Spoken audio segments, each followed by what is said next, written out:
Per eseguire in modo ottimale è consigliabile che ogni sessione non duri più di 30 minuti e che rilassi gli occhi dopo ogni esercizio. Se stai seguendo il corso in modo intensivo, riposa ogni mezz'ora.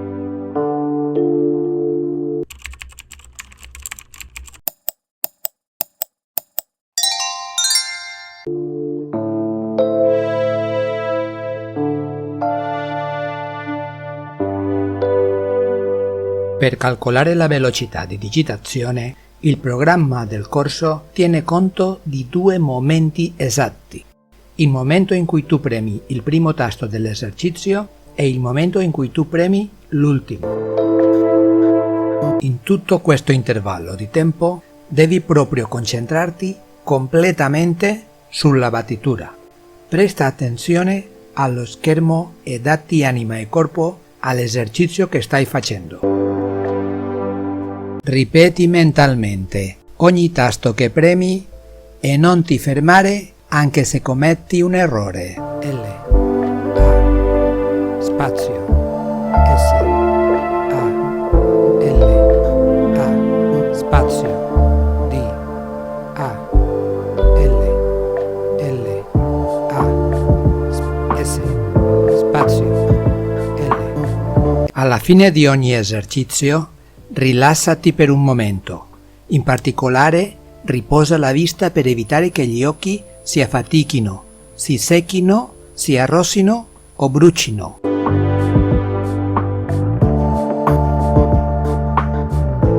Sbatti spesso le palpebre.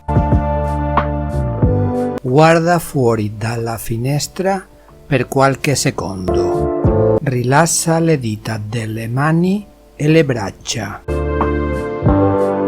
Inspira ed espira profondamente. Se perdi la concentrazione, interrompi la scrittura, ti svaghi o distogli lo sguardo dallo schermo, clicca sul pulsante Ripetere esercizio.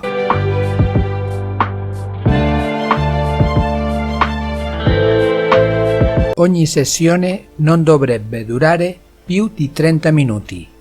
Se per qualsiasi motivo hai bisogno di esercitarti più a lungo oppure vuoi esercitarti più a lungo, fai delle pause di almeno 5 minuti ogni mezz'ora. Assicurati di avere una buona illuminazione e ventilazione. Chiudi gli occhi per un momento. Alzati e fai un po' di stretching e di brevi automassaggi. I tuoi occhi e la tua schiena ti ringrazieranno. Chi la dura la vince, in bocca al lupo!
Questa è una video lezione del corso di dattilografia di interdidattica.com.